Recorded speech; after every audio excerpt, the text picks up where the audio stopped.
Our topic for today is all about mediation analysis, moderation and mediation. But we will start first with mediation. So I'm going to share with you a file here. I have to close this first. Okay. I'm sorry, I have to close the file first. I cannot share it with you if it's open.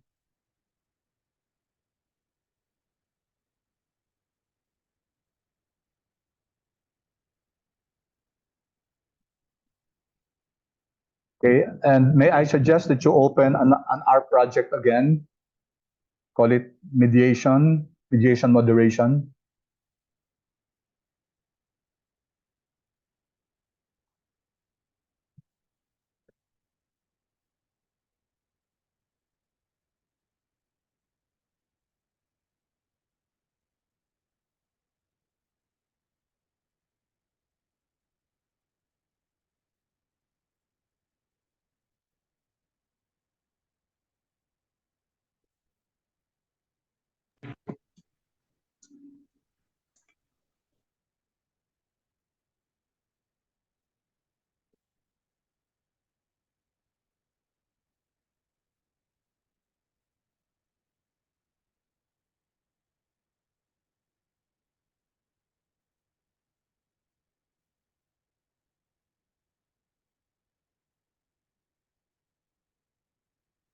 Okay,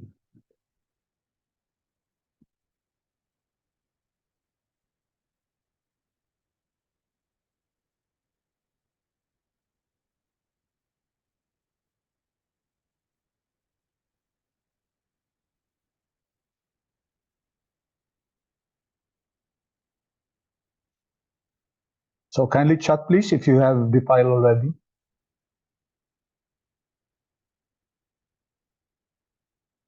The files, I mean.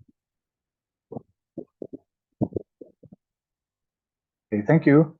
And kindly open, my suggestion is for you to load the files in our project. Just create a project, moderation.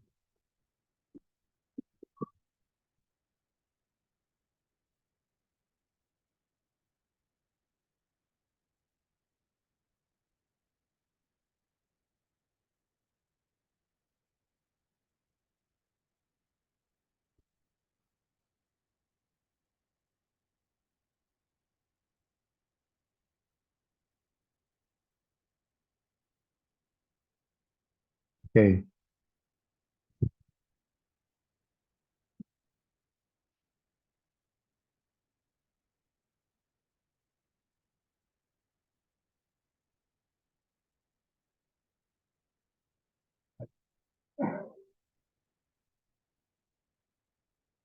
all right. So once you have the file open, kindly chat please.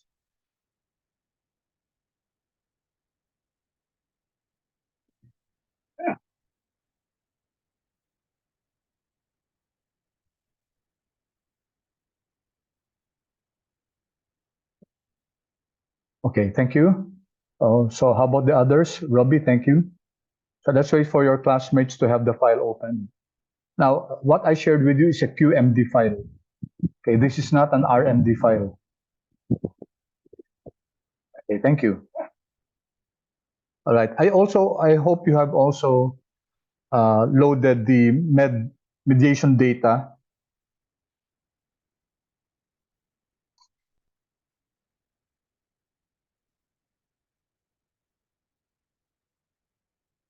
Okay, good. So let me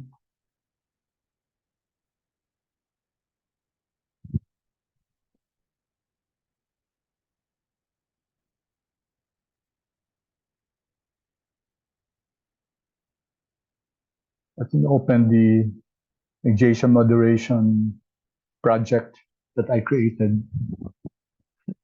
Okay, so let's discuss briefly. I'll just give you a guide on this file.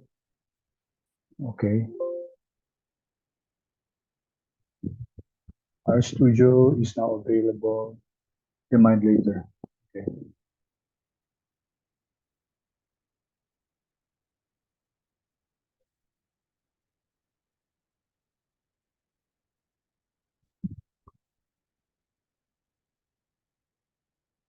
All right. So let me just give you a brief introduction to mediation moderation. So I'm using a QMD file. As you know, the QMD file is a lot better than the RMD file. It's actually an improvement of uh, of the RMD file. So today we're supposed to discuss mediation and moderation. Okay, so I'm going to because we're not going to meet for the whole period. I'm just going to I shared the file with you, and then I would like to you to go through over this. This makes use of the med data which I shared with you already. Okay. So what's mediation? Okay. For mediation and moderation, which, as I said, is the next topic that we're going to discuss, you now have, okay, let me annotate this quickly. So far, what we learned in our multiple linear regression is that we have several variables. Okay, for example, our wage data set, we wanted to see the effect of several regressors on our variable of interest, which was the hourly wage. So this hourly wage, right? And we tried to see the effect of, let's say, education, tenure, gender, race, etc. Okay, on hourly wage. So the diagram for that is you have your independent variables here, and then you have your dependent variable here. And we use stepwise regression to determine which of the variables were significant. Now, what about if you have this variable here and you have this dependent variable, but there's this variable that really affects this dependent variable. Okay, we have this variable, so that the impact of this independent variable on this variable is really affected by this variable. Okay, so it might be that this variable does not directly affect our dependent variable, that this variable is really quote unquote mediated by this variable, and to see the effect on our dependent variable. Okay, this is what we call mediation. Okay, so a lot of models in social sciences and even in marketing and even in finance make use of this mediation. Okay, the other one is moderation, which on the other hand, you have this one, the independent variable, and then the dependent variable. Okay, and then you have here a moderator. Okay, so this is the difference as far as illustration is concerned about moderation and mediation. Okay, so we're going to look at this separately. We're going to first look at mediation. What I gave you here is a file on R, okay, on mediation. And the next meeting, we will be doing moderation, and then also quantile regression, and then hopefully we're going to start already with time series. Yes, Robbie. Yeah, parang Robbie, kindly share your comment to the group.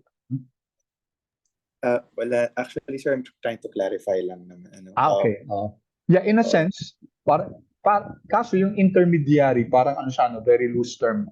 So, ang ginagamit na term, mediator, okay, and distinguished from moderator. Magkaiba kasi yun, statistically, no? So, they're different. Okay, so we're going to, in this file that I shared with you, we're going to look at the effect of mediation analysis. Okay, sabi dito, it tests a hypothetical causal chain where one variable, the independent variable X, affects a second variable, the mediator M, and in turn, that variable, the mediator, affects a third variable Y. Okay, so the illustration that I showed you a while ago. Okay, so mediators describe how or why, okay, the relationship between two other variables okay, which and are sometimes called intermediary. Yung X natin at saka yung Y natin, how our mediator affects the relationship between X and Y. Okay? For example, kaya you'll see researches like this. The mediating effect of, let's say, of financial payment on the relationship between financial well-being and financial literacy. Okay, so I'm advising a group now, yun ang paper nila. So ito yung financial literacy, tapos ito yung financial well-being, and then you have a mediator here. So they're testing whether the type of financial payment, a financial payment, mediates the relationship between financial literacy and financial well-being. Okay? So financial literacy ba nakaka-affect sa financial well-being? Or si financial literacy dadaan muna dito sa financial payment? Tapos si financial payment ang nakaka-apekto kay financial well-being. Okay, sa marketing maraming ganito din, no? Maraming ganitong research. Okay? All right, so that's what we mean, sinabi nga ni Robbie, intermediary. Okay, this is sometimes called indirect effect. No, nabura ko yung drawing. Yung indirect effect, yung dumadaan siya sa mediator. Yung direct effect is the path from your independent variable to your dependent variable. Okay. Okay, so let's continue. Okay, sa R, okay, okay, dito ako sa visual. Kasi nasa source ako, no? If I go to the visual, so dito makikita talaga yung output. Yan. Yan. Okay, sa R, pwede natin gamitin to, no? Now, it was Baron and Kenny noong 1986. Sila yung nag-develop ng concept na to, Baron and Kenny. So, sila yung may seminal article nito, no? And it's a required reading for us, no? Ipopost ko na lang saan. Or you can just Google it, Baron and Kenny, yung mediation. Sila yung nag-develop nitong concept na to. So, Baron and Kenny to,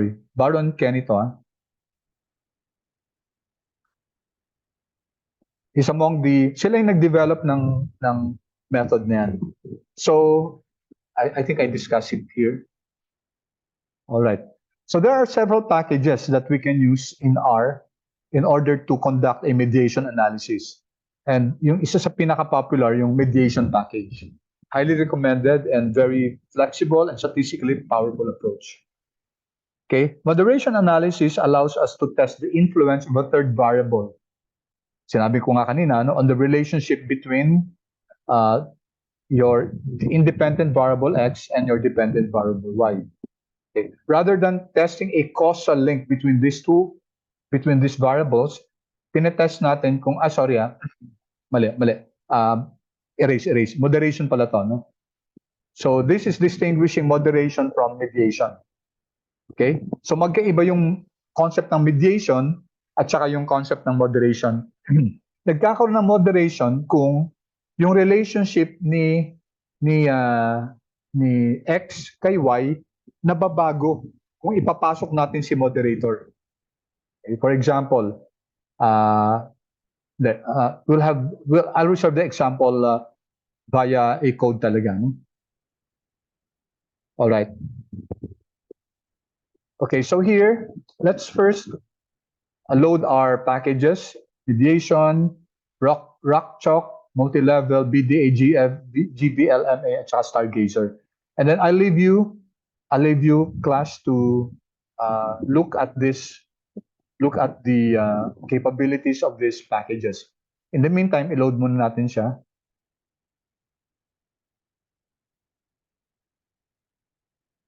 Okay. So here we're going to start with mediation analysis. Okay, kindly chat please if you have loaded the dataset.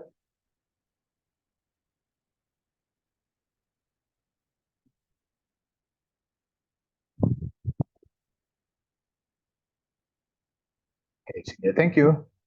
All right, so thank you for understanding, class. No, I'll just go through this example, and then I'll post a video mas let's say mas comprehensive yung discussion, and then I'm going to also give other examples, and then isasama ko na rin dun yung moderation para that's supposed to be what we're going to discuss this morning.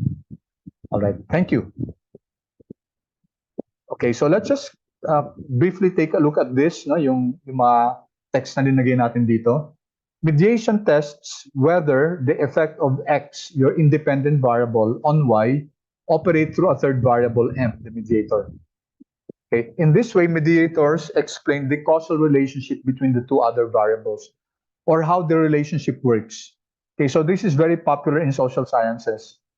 And since sa marketing kasi, lalo na sa consumer behavior, customer behavior, tinitingnan yung psyche ng customers. So talagang gamit na gamit talaga tong models na to. Kasi marketing and psychology have a lot in common. It's important for marketers to understand yung mindset ng isang would-be customer or customer. Sa finance naman, tinitingnan na kasi yung behavioral finance eh. Siyempre pag behavioral finance, nasa province din ng psychology yan, yung individual psyche. So, gumagamit na rin sa finance ng mediation, no? Ng moderation. Okay? All right. So, maybe may inano akong image dito na hindi ko yata napasok dito. Pero sige, let's go to, punta tayo sa Google, mediation and moderation diagram. No? Image na lang. Yan. Okay. So maraming images dyan. No? So ito yung example class ng click images. So there are plenty of images here. Yan. For example, this one. As I mentioned a while ago, this is, oops. Ayan, no? Ay, punta sa YouTube.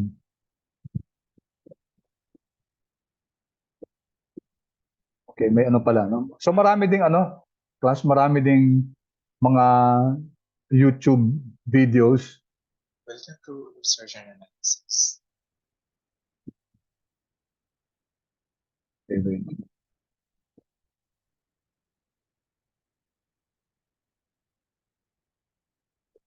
So here, all right? So you have your independent variable and your dependent variable, and you have your mediator here. And this one is, on the other hand, independent, dependent, and then you have your moderator. Of course, these are simple ones. No?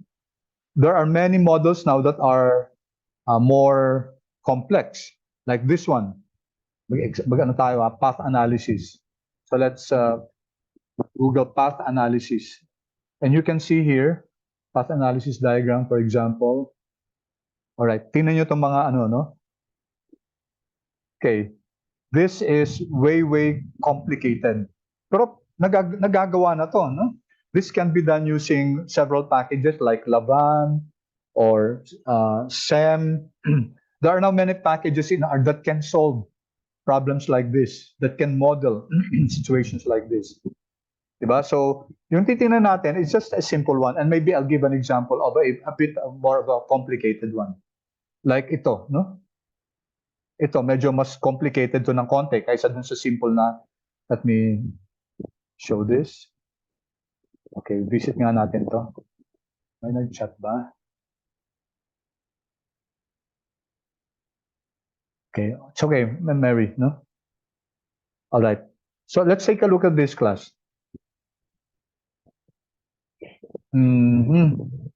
So, ito yung dependent variable natin, birth weight. Tapos tinitingnan niya yung effect ng gender. Ito direct, no? Gender, type of delivery, may abortion number pa dito, ranking ng birth, etc. So, and then, if you take a look at this one, itong ranking of the birth, it's the relationship between abortion and birth weight is mediated by yung ranking. Okay? Also, birth weight, the relationship between birth weight and mother weight, okay, is mediated by ranking the birth. Yun. Kasi yung ranking, dumadaan siya sa mother weight, saka pupunta kay birth weight. Pero meron diretso din siya dito. No? May diretso din siya. It's okay, Alvin, yes. As I said, for those of you who just came in, we will not be able to meet the whole period today. So I'm just discussing a file that I shared with you. Okay, for the, mamaya na lang kasi I cannot share, pwedeng can somebody, hindi. They cannot share with you the file now kasi nakabukas na sa So hindi nila pwedeng ma-chat. So, paano ba to? Para sana kayo, makahabol. Wait, Alright. Okay, sige, i-close ko na muna to class. Sorry, I have to do this because I need to share, don't save. I need to share the file with those who just came in. So, i-chat ko ulit siya. Okay, chat. Hindi ko kasi siya share kung kung naka-open yung file. Alright. Mediation. And med data.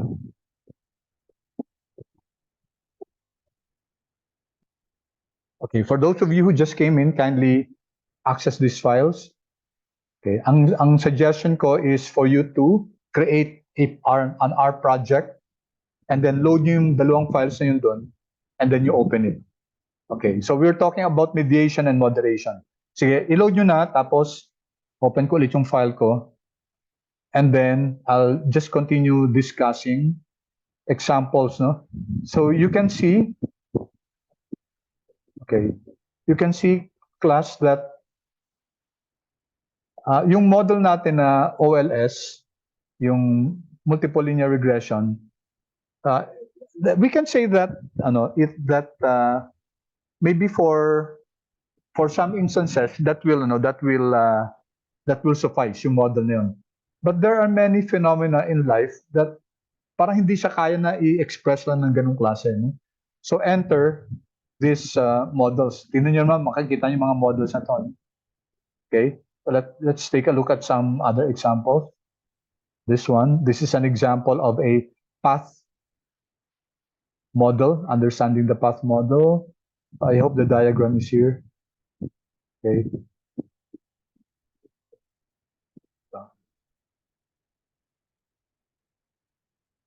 All right. So what do we have here? If you take a look at this, parang pareho to na isa, no?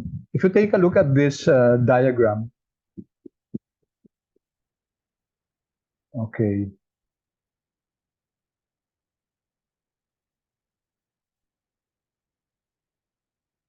So dito, multiple no? Multiple dependent variables. Kasi for example, ito. This one, ang tinitingnan natin, yung hours sitting and weeks at work is being regressed on military experience, tapos years of college education, and then the arrows that point here, and then workout frequency. Okay, you can see that this is a dependent variable and tatlo yung regressors. But these regressors, kunyari yung workout frequency, is also affected by military experience. So we can say that si workout frequency mediates on the relationship between military experience and our sitting at work. So it's not yung model na pinakita natin, it's really simple, no? Of course, we have to start with that, yung basic ng Now, ang tawag nito, this is your path analysis. Yung path natin sa mediation, simple lang. Ito mas complicated na to, no? Okay, so this will require more complex, more robust methods. Like sa R, meron tayong tinatawag na Lavan. Okay, let me just write that for the information of everybody. laban, okay, sorry, laban. Ito yung package, no? Or SEM. Di ko lang alam yung spelling, hindi ko sigurado kung capital M yata yun, no? So either SEM or laban. Pero ito yung ginagamit talaga, yung laban, to model relationships like this. Okay? For our purposes, maybe magbibigay ako ng isang example using laban, pero not this ano naman, kasi mahirap na interpretation yan. It's really way outside the coverage of our course. But I'll be happy, of course, to share an example of how laban works. Pero yung unang-una muna natin yung of course, yung mediation. Okay? So other examples here. So maraming mga example sites na makikita ng path analysis. Okay, ito mas simple lang, no? Let's take a look at this.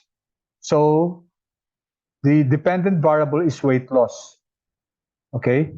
So ano yung mga pag ano lang to, pag multiple linear regression lang, dalawa lang titingnan natin, amount of exercise at saka food intake. Okay? However, si amount of exercise kasi, although it predicts weight loss, nami-mediate pa siya. Okay? So yung amount of exercise is also dependent on the food intake, which now affects your weight loss. Tapos yung amount of exercise, okay, ano pa siya? Yung it's also affected by attitude to exercise, di ba? So attitude to exercise affects amount of exercise. Amount of the exercise affects food intake and also weight loss. So food intake affects weight loss. All right? So you can see here that may mediation tayo dito, no? Si food intake mediates the relationship between amount of exercise and weight loss. Okay? All right. So ito mas complicated kasi may nadagdag pang isa dito, no? May isa pa dito. Yung simple mediation natin, ito lang, eh. Ito lang. So si food intake yung nasa taas nun, andito si amount of exercise sa left side, si weight loss sa right side, and then si amount of exercise papunta kay food intake, si food intake papunta kay weight loss. Okay? So I hope you have an idea already of what mediation, okay, and moderation iba naman, no? Okay, so this is similar to what we discussed a while ago. All right, so you have several examples, class. You can just go surf the net and take a look at ito. For example, ito. Another instance to ng may mediation, no? To see job satisfaction. If you take a look at this from a multiple linear regression approach, so age, autonomy, and income regress on job satisfaction. But that negates the relationship between age and autonomy and income. Hindi niya tinitingnan yon. Pero kung may relationship actually sila, then it would be best to use a mediation model here. Kasi si age, in other words, yung autonomy, yung effect ng autonomy kay job satisfaction, naapektuhan ni age. Okay? So si age din, yung effect niya kay job satisfaction is affected also by autonomy. All right, so things like this, no? So dito psych subject of path analysis. All right, is that clear, class? Yung dinidiscuss ko na yun? Clear ba siya so far? Yes, sir. Yes, good. Thank you. All right, so mediation, moderation. So what I gave you, what I shared with you is just a simple example of mediation. Okay? So, i-run ko ulit to kasi ay wait. Hindi yan. Hindi pa pala na-open yung let me open this.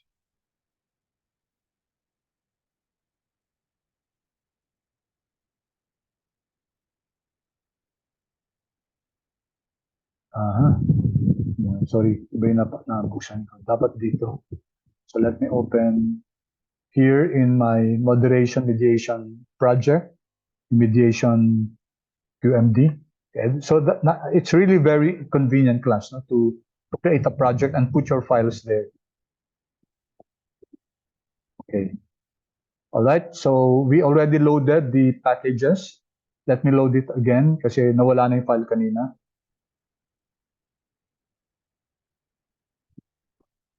Okay, yung image, diniscuss ko na, no? So let me just once again go here. Andito ba yung image? Let me show this. Okay, andito pala yung image. So dapat lalabas to pag na-render ko siya. Okay, so this one, ito, C, no? Can you see the letter C here? Okay, X, Y regressed on X. So this is what we call total effects. So this is the model where we assume that there's no mediation, walang mediator. Okay, so ito yung simple ano lang to, simple linear regression. X affects Y, okay, or the relationship between X and Y, and we call it C.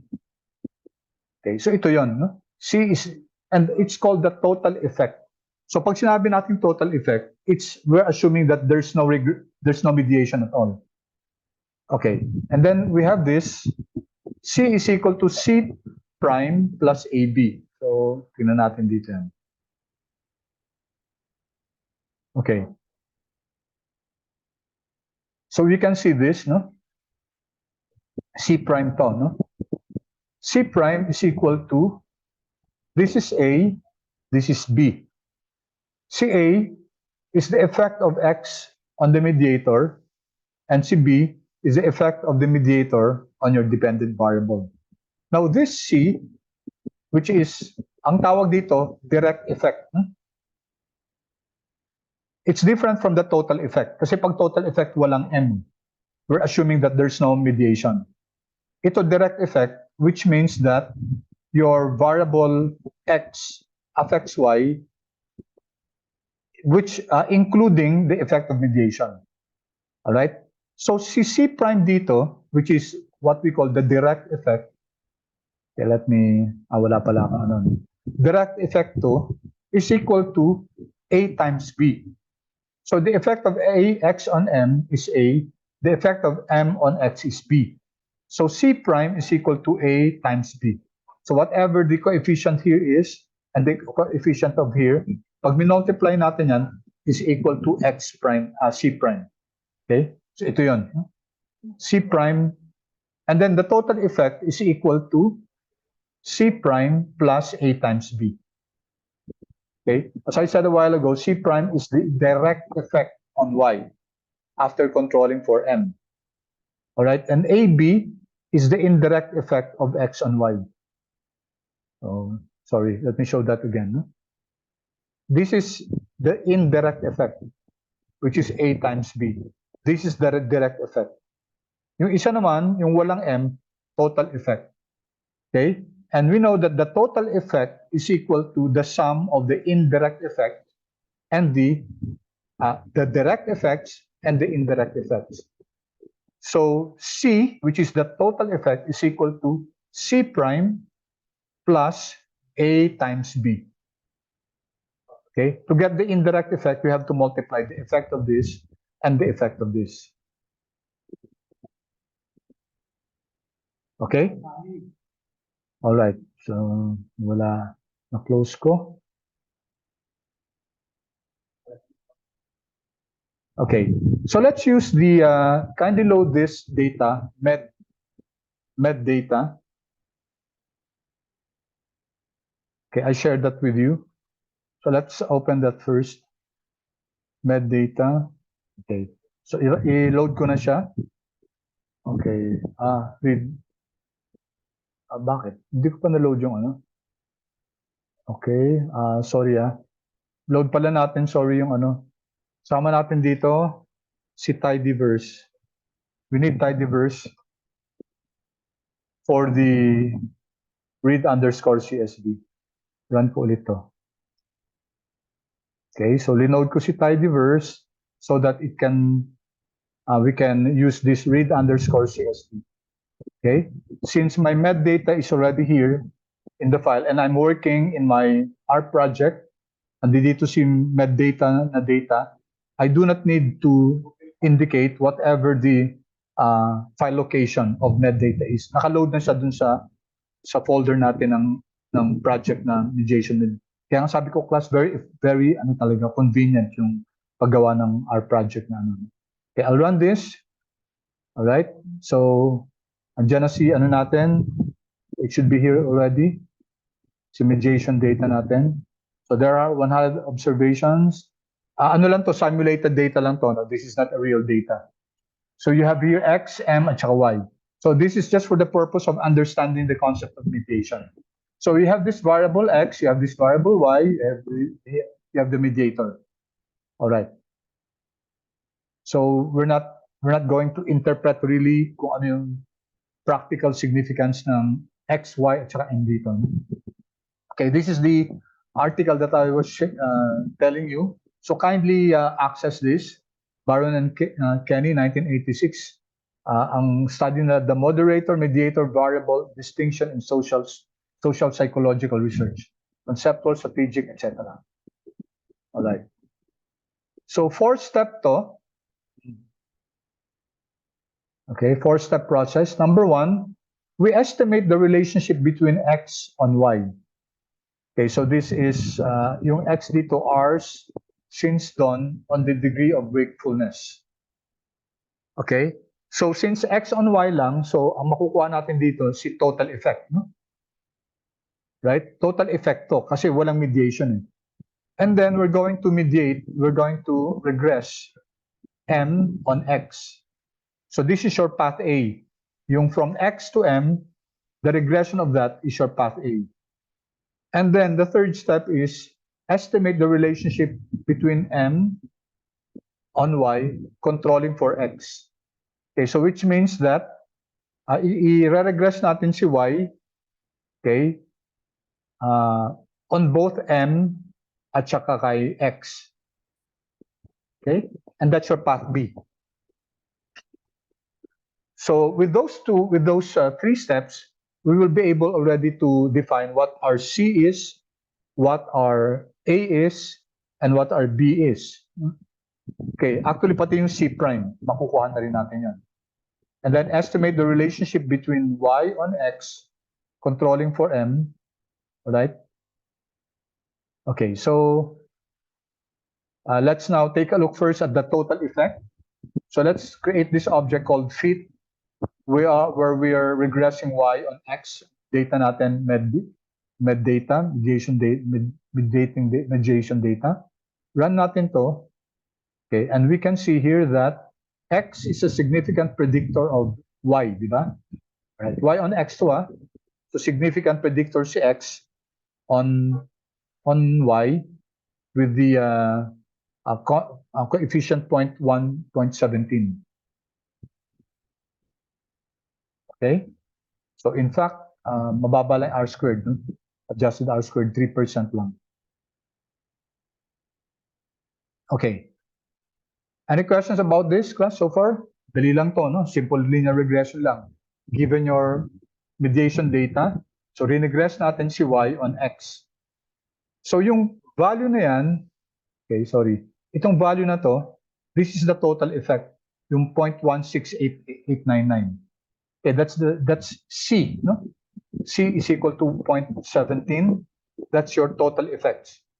That's the value of the effect of X on Y without any mediation. Okay. So now let's now regress our M on X. Okay? So ito na yung effect ni X on M, our mediator. So let's call it fit A. Tapos i-summarize natin, run natin to. And we can see here that there's a significant relationship. 3 stars, that's significant at 0.001. I-run ko ulit para makita natin ng buo.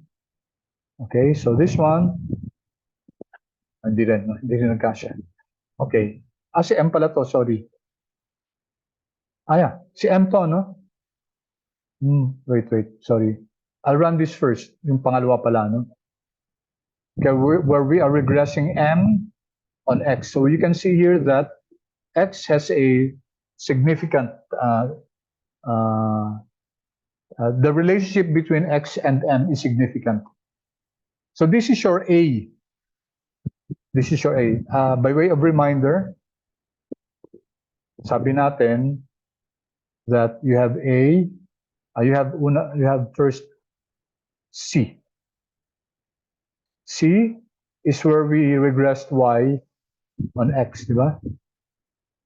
And this is your total effect. Okay? Then we have A is equal to where we regressed M on X. So ito lang yung relationship ni M on X. Hindi pa ito yung indirect effect. Okay, kasi for the direct effect, we will have to know yung B, which is the effect of this is your Y, and this is your M. No? Dapat alam natin yun. No? Kasi A times B, A multiplied by B, that's your indirect effect. Okay. Alright, sige. So, clear ko muna drawings ulit. So, we have done the second step where we regress the mediator on X. The third step calls for, okay, regressing now Y on both the M and on the X. Okay? So, i-regress na natin siya.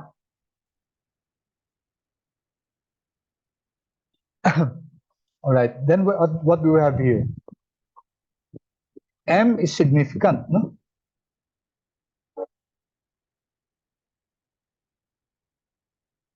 Ulitin ko. Hindi pala nagkakasya. Okay. M is statistically significant. Okay? Statistically significant predictor of your Y. But you notice what happened here? What happened to X?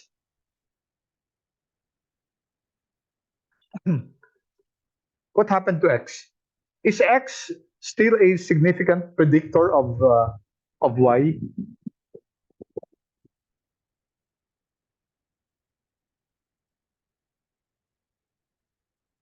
Significant predictor pa ba si X on Y? Hindi na, di ba? Take a look at this. Yung P niya, P-value is 0.264. Okay, so what happened? Initially, nung simple linear regression lang tayo, X is a significant predictor of Y. Di ba? In fact, yung coefficient niya, 0.17. Di ba? Here. There, 0.17. Di ba? Pero nung regress na natin, both si X at saka si M on Y, si M na lang yung naging significant. Si X hindi na naging significant. Okay, so what does this say?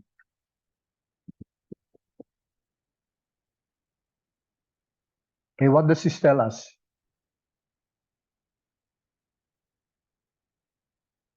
Okay, so let's take a look at this. No? Okay.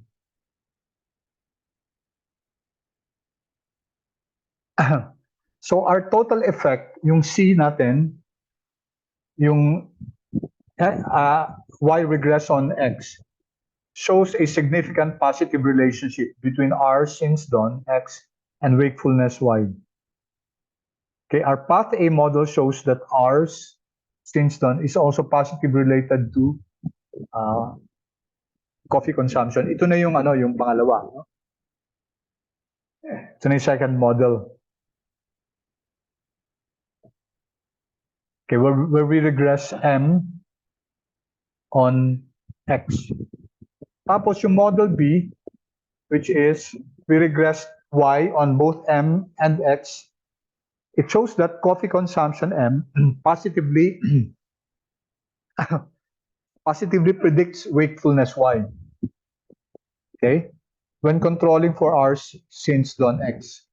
And then finally, wakefulness Y does not predict R's. Okay, ito na yung sa ito na yung sa model number no. So medyo ibang path yung ginawa niya dito. Okay. Kasi kung tutuusin, we only need two, no? Regress X on M and regress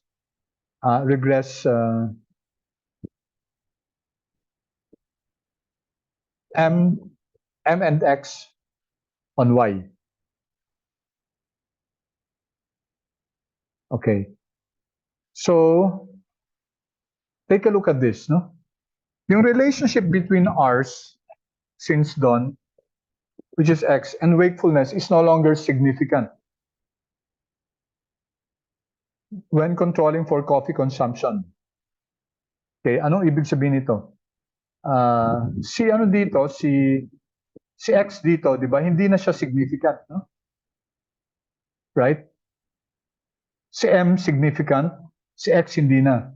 That means that the mediator M, okay, completely mediates the relationship between X and Y. Okay? Let me repeat that. What happened was X no longer became significant and M was significant. So ang tawag dyan, complete mediation. On the other hand, if X remained significant and M was also significant, then ang tawag dyan, partial mediation. Complete mediation is when X becomes insignificant and M of course is significant. So ibig sabihin, si M talaga yung ano, si M talaga yung naka-predict ng ano ng Y. Okay? So dito, since the relationship between R's and wakefulness is no longer significant when controlling for coffee consumption, this suggests that M does in fact mediate this relationship. Okay? Now, unfortunately, itong method na to, it does not allow for a formal test ng indirect effect. So, kailangan i-test muna natin kung statistically significant ba yung indirect effect na to. Alright? So, I'll skip Sobel first. I-discuss ko na lang yan. Kasi actually, yung Sobel hindi na masyadong ginagamit ngayon. Ano? Mas ginagamit yung bootstrapping. Alright? So, I'll skip Sobel first. And then, I'll go to mediation kasi this is what's being used now. So, madalang na yung gumagamit ng Sobel. Yung Sobel test. So, let's go to mediation. Alright? So, let's first, if you haven't installed the package mediation, pinasok ko na ba dito yan? Let me see if we included it here. Diyan pala, no? So, that should be loaded already. The mediation.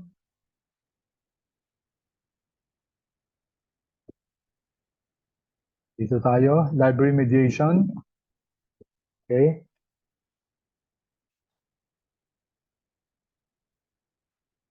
Alright. So, tingnan natin, no? First, gumawa tayo ng model. Okay. Take note dito, hindi na natin kailangan i-model si total effects, no? We're skipping now yung Y regress on X. Dito diretso na tayo, M on X. Okay? So we'll create this object called fit M. Alright? And then ito din, fit Y. Where we regress Y on both X and M.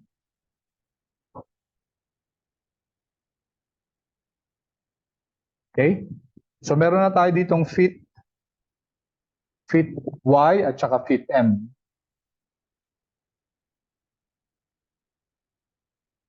Okay. So let's take a look at this function GV naload na nitong package of fit M. Alright, so bibigyan tayo niya ng values on heteroscedasticity, kurtosis, skewness. Okay, so take a look at this. Hindi kasi siya nagkasa sa isang page. Alright, this is the output.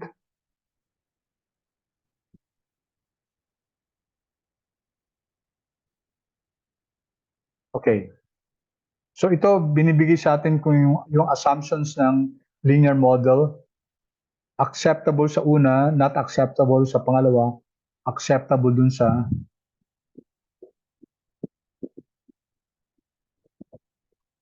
three others, no? So what were those tests?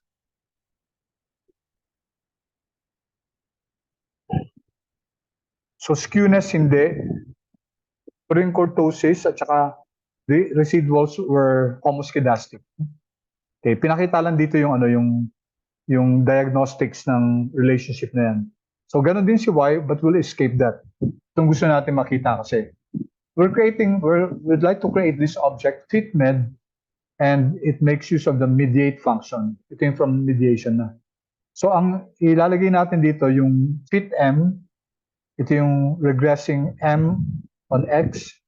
Ito naman yung regressing X on M and X. No? And then we have to identify what's our X. So treat is equal to X and mediator is equal to M.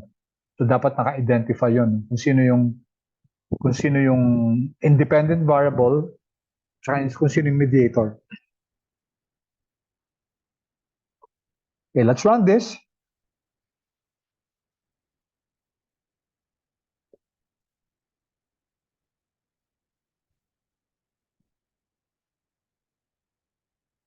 Okay, what do we have here?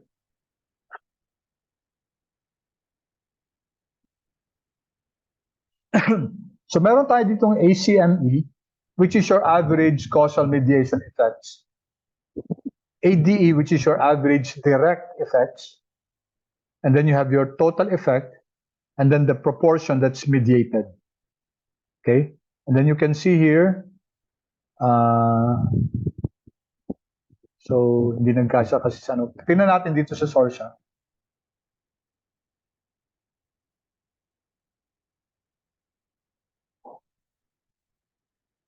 So ito yun, no?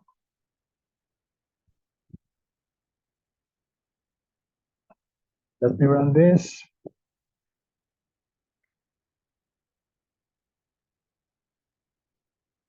Okay.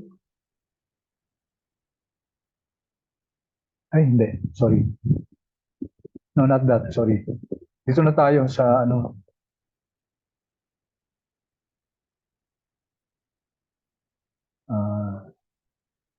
Okay, sorry. Dito dapat tayo sa mediation na, ano.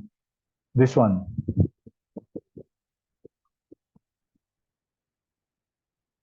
Nandito na si FitX. Asan si FitX? Wala pa.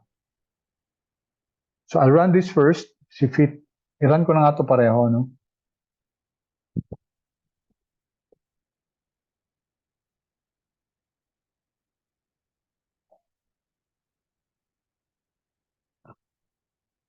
Okay, then here. Ito na, no? Yan. Okay, so we have here ACME, ADE, total effects, and proportion mediated. So ACME is average causal mediation effect. So ito yung path AB, and it's statistically significant. ADE naman is that's the path C prime. It's the path from your independent variable X on Y together with the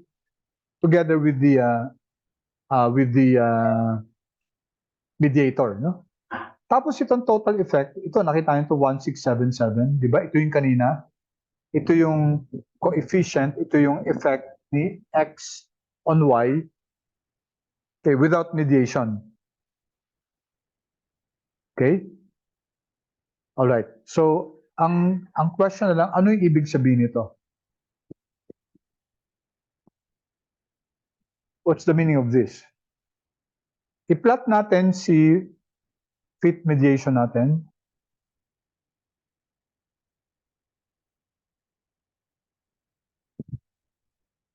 Okay, what do you have here?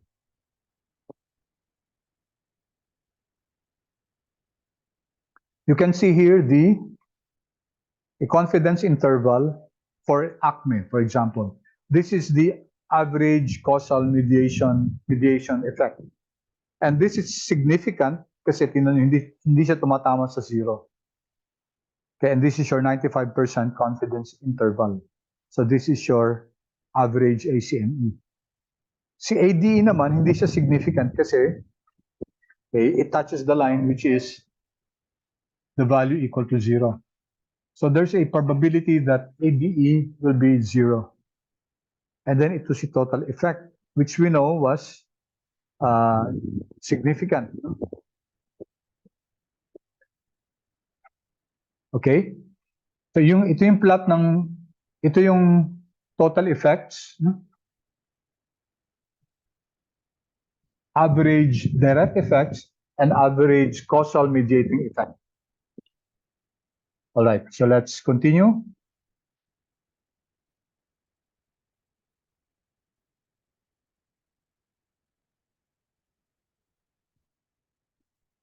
Okay, so dito, no, as I said a while ago, yung test using Sobel is no longer used so much now kasi maraming assumptions yung Sobel test. That test, by the way, kasama nitong mediate test, is to test whether significant nga yung indirect effect ng mediator. Okay, and it turns out here that it indeed is significant, di ba? Dito, itong ACME, it's significant at 0.001. Okay.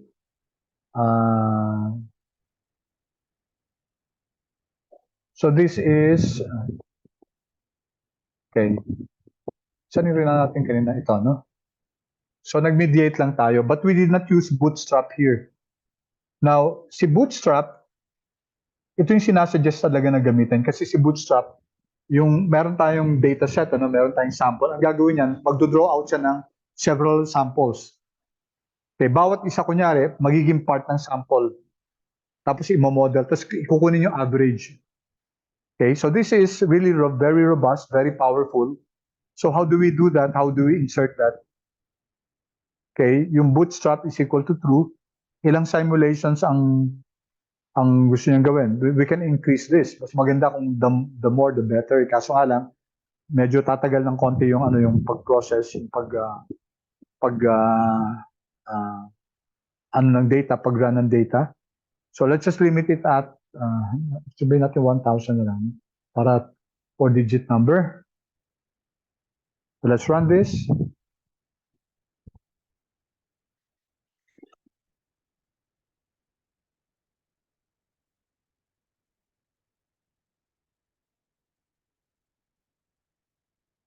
Okay, still running. Okay, kasi nagsasimulate siya, yan. Usually, dapat ka 10,000 and above. Kaso, matatagalan tayo, no? Alright, so, nung nag-bootstrap na siya, tinan nyo, hindi na naging significant si total effects. Okay? So, we might have different answers kasi, magkakaiba tayo, magkakaiba tayo ng simulation to eh. But if we do the set.seed, mag-set.seed tayo, no? And then we run this.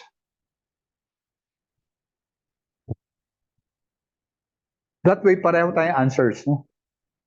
Kasi this is simulated.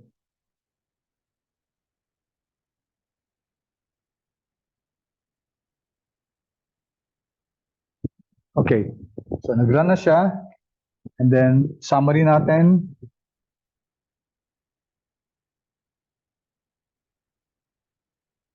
Okay.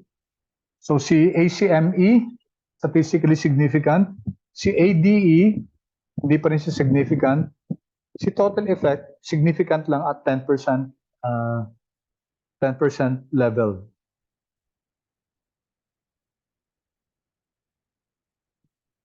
Okay, then lastly, ito yung interpretation, no? Okay, so let me go back here to source. Let's just quickly take a look at the interpretation, and then we'll call it a day, no?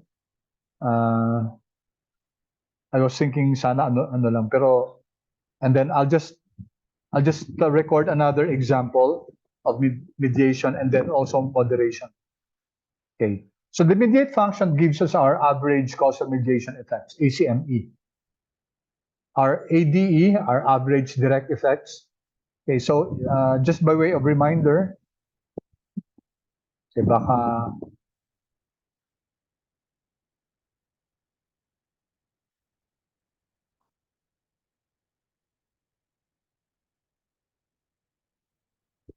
okay. Ito yung M natin, ito yung X, ito yung Y.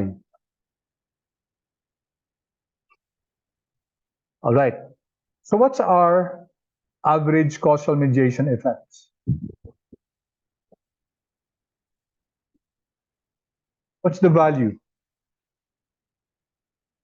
Kasi ito yung ano natin. This is our C prime. And we call this the direct effect.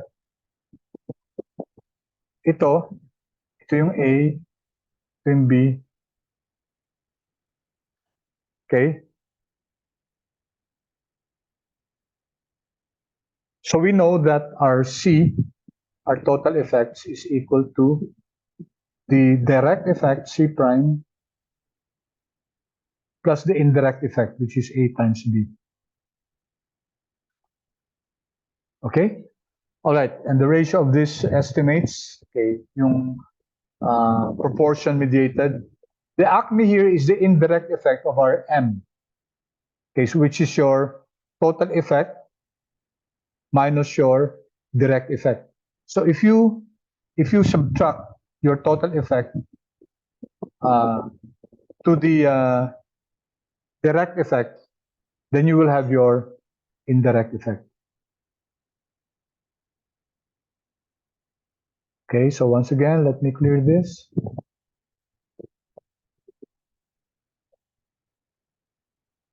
In our case, the ACME here is the indirect effect, and the value tells us that this mediation is significant. In this case, our model shows a significant effect of coffee consumption, which is your M, on the relationship between R's since done, which is your X, and the feelings of wakefulness. All right? Sabi dito, no direct effect of R's since done. Okay? Pero yung total effect niya, okay, significant. No?